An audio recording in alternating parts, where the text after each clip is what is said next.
Puji Tuhan, saudara-saudara, saat ini kita akan kembali mendengarkan firman Tuhan. Tapi sebelumnya saya ajak kita semua untuk berdoa terlebih dahulu. Tuhan Yesus, kami datang kepadamu, ke hati kami bersyukur, berterima kasih untuk pekerjaan Allah yang heran dalam hidup kami. Kami ada sampai dengan hari ini ya Tuhan. Semua karena kemurahan dan kebaikan Tuhan. Kami akan mendengarkan kembali firman-Mu. Mari Tuhan, Engkau berbicara kepada kami. Kami menyambut firman Tuhan dengan hati yang terbuka. Tuhan Yesus, mari bekerjalah ya Tuhan, supaya kami mengerti apa yang menjadi rencana Tuhan dalam hidup kami. Terima kasih, kami menyerahkan semua ke dalam tangan Tuhan. Pimpinlah renungan firman-Mu hari ini Tuhan, dan biarlah Engkau hadir di tengah-tengah kami. Terima kasih, di dalam nama Tuhan Yesus Kristus kami sudah berdoa. Haleluya, amin. Puji Tuhan, saudara-saudara, saya mengajak saudara-saudara kita semua untuk membuka Alkitab kita di dalam Lukas pasal 22. Saya akan baca mulai dari ayat 20, maksud saya dari ayat 14 sampai dengan ayat 20. Saya akan bacakan buat kita semua.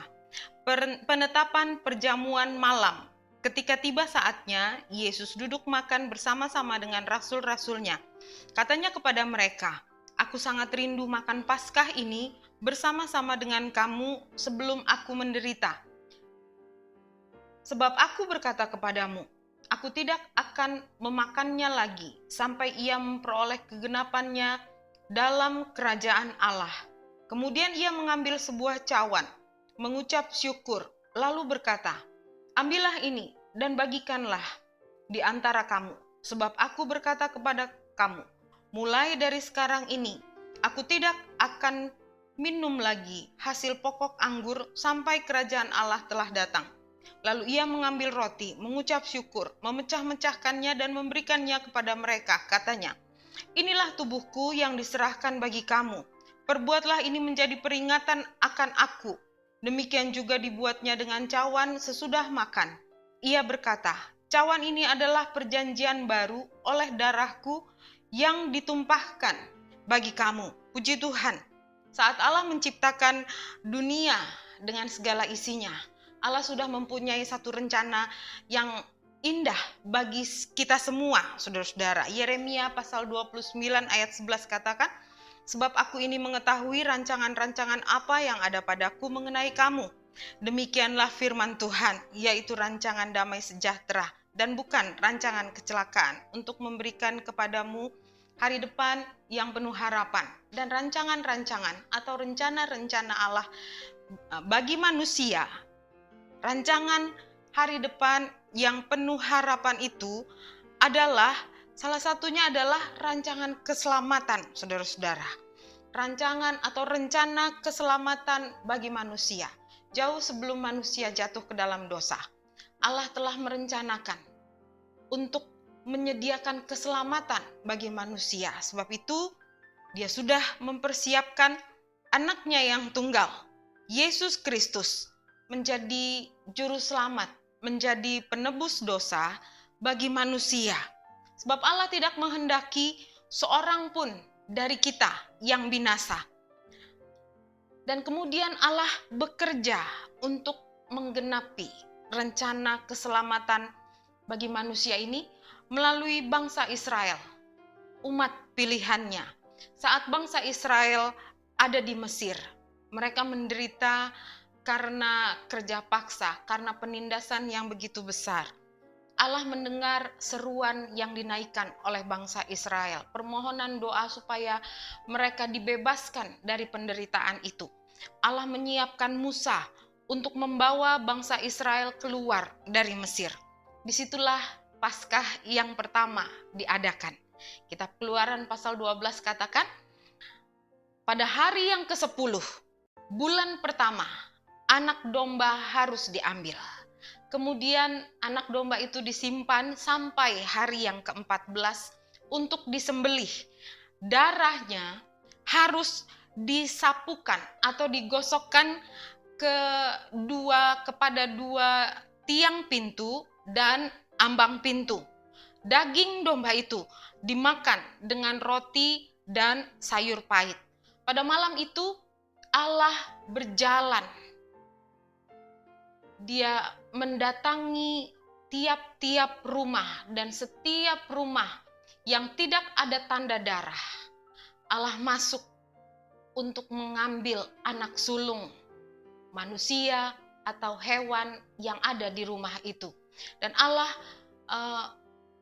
mencabut nyawa anak sulung itu karena tidak ada tanda darah di dalam pintu rumah itu, saudara-saudara.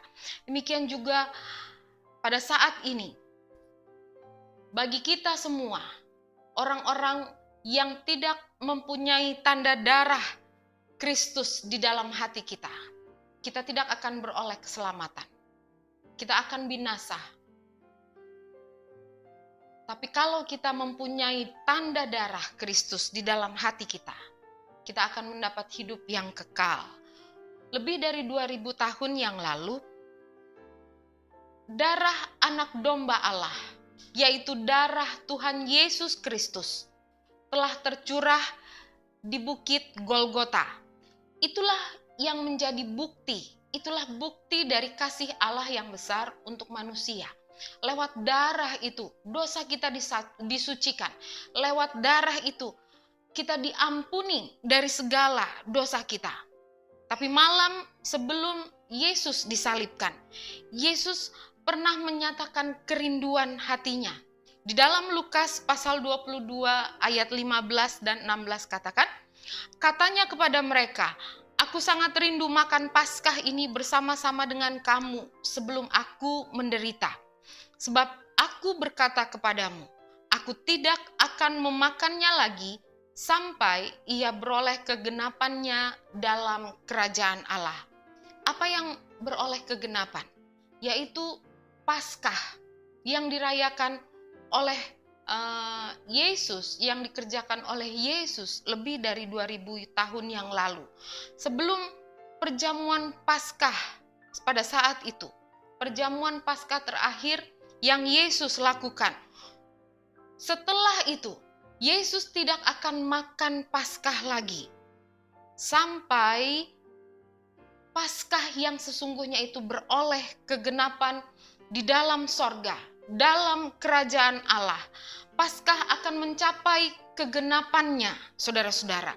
Suatu waktu nanti, tubuh Kristus, yaitu gereja Tuhan yang sempurna, kita ini sebagai gereja Tuhan akan disempurnakan.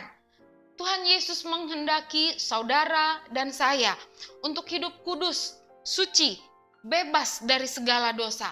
Dan pada saat itulah gereja menjadi sempurna. Dan pada saat itu kita akan mewarisi kerajaan Allah yang kekal.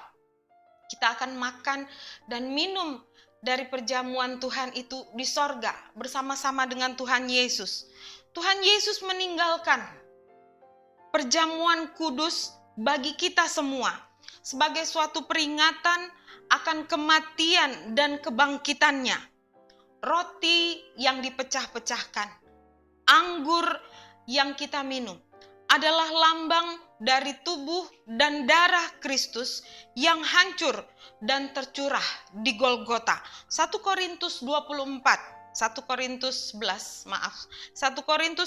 ayat 24 sampai 25 katakan, "Dan sesudah itu ia mengucap syukur atasnya. Ia memecah-mecahkannya dan berkata, 'Inilah tubuhku yang diserahkan bagi kamu.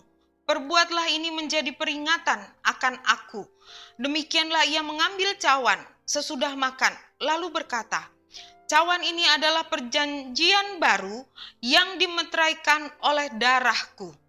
Perbuatlah ini setiap kali kamu meminumnya menjadi peringatan akan aku.'" Dan setiap kali kita makan dan minum perjamuan kudus, saudara-saudara, Allah ingin, Yesus ingin kita mengingat kembali bagaimana Yesus sudah berkorban, sudah mencurahkan darahnya, merelakan tubuhnya hancur hanya untuk menebus dosa kita semua. Saudara-saudara, ini menjadi satu peringatan bagi kita. Kita lakukan ini terus-menerus sampai nanti ada satu kali tiba saatnya kita akan makan perjamuan kudus ini bersama-sama dengan Tuhan Yesus di sorga yang mulia.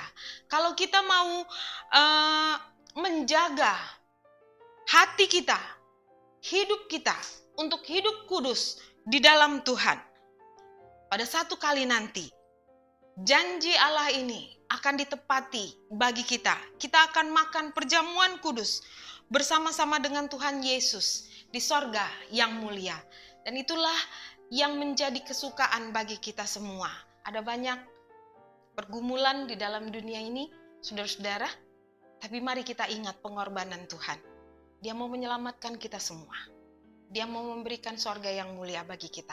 Sebab itu, kita harus tetap setia kepada Tuhan. Terima kasih, puji Tuhan. Mari kita berdoa kepada Tuhan, kita akhiri baktian online kita atau renungan firman Tuhan kita pada malam hari ini. Tuhan Yesus, kami datang kepadamu. Hati kami bersyukur, berterima kasih.